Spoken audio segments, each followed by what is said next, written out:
right. I am going to finish off this week with Freak the Mighty, and I'm going to be reading chapter 6, and it's called Close Encounter of the Turd Kind.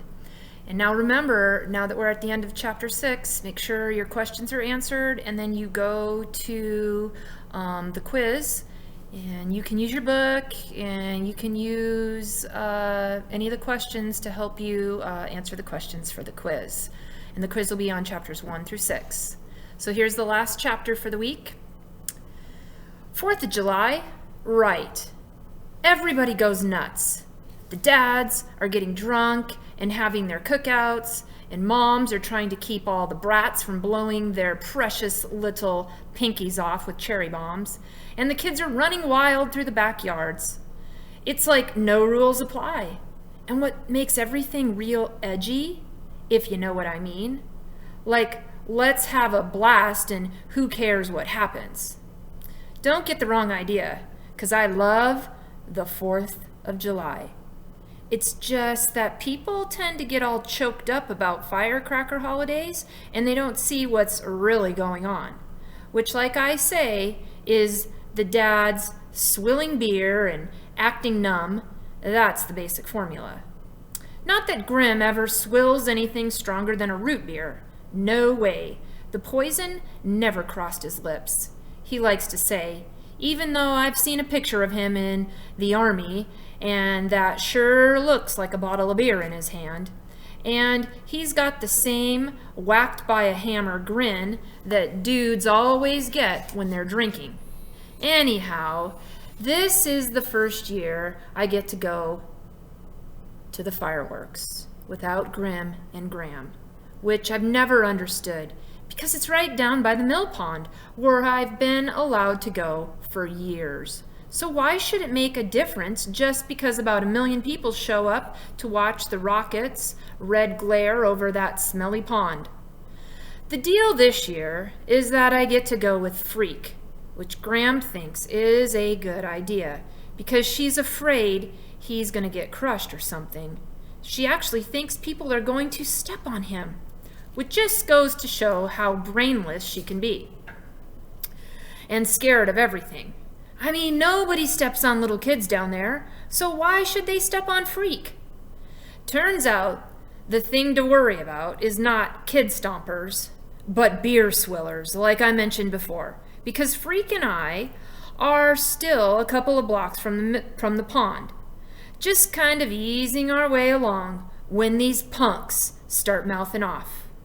Hey you, Mutt and Jeff, Frankenstein and Igor. Don't look around, I'm talking to you, boneheads. What is that, a freak show?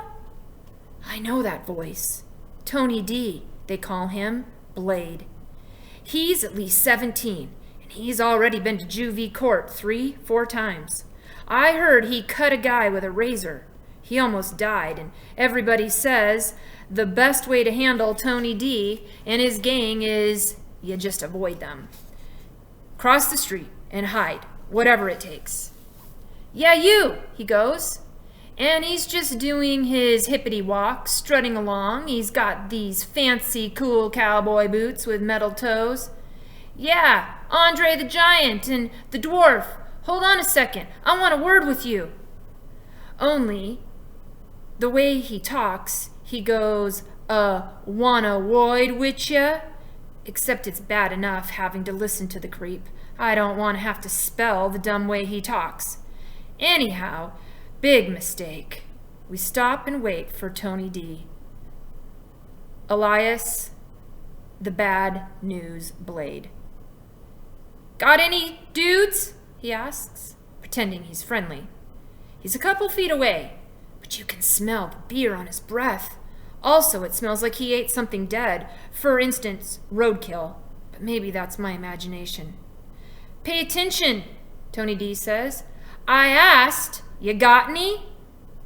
Freak, his chest is all puffed out and his chin looks hard, and he looked right up at Tony D and he says, got any what? Tony D has his hands on his hips and his punkster pals are trying to get closer, working through the crowd. He leans over Freak and he says, Boomers! You little freak. M80s. Maybe a rack of cherry bombs? Is that what's making a lump in your pocket? Huh? Freak starts to hump himself away, trying to walk faster than he really can, which makes his leg bump against the ground. Come along, Maxwell, he says over his shoulder. Ignore the cretin. Blade goes, Hey, what? And he moves right in front of Freak. Want to say that again, little freak man? And Freak says, Cretin. C-R-E-T-I-N. Defined as the one who suffers from mental deficiency. Hearing how little tiny Freak is dissing the fearsome Tony D, alias Blade, I can't help it. I laugh out loud. Tony D is looking up at me and he's showing his white teeth. I swear they've been sharpened to look like vampire teeth. And I go, uh-oh, and I start to get real cold inside, real icy, because I can see that Blade is trying to make up his mind. Is he going to fight me, or is he just going to kill me quick? Just then, I hear a whoop of a siren, and like a miracle, this cop car comes out of nowhere, heading for the mill pond, and Blade takes one look, and he and his punksters are out of there, burning rubber in their Reeboks. Freak goes, Whew, that was close encounters of the turd kind. And it takes me a second to get the joke, but then I am laughing, amazed he can be so cool about it, like it was no big deal that Tony D was after us. You can take him, right? He asks a couple of minutes later. I go, Are you kidding? You can't just fight Blade. You have to fight his whole gang too. You mean you couldn't take him? And I was giving him lip? That's about the size of it. Freak goes, Oh my God!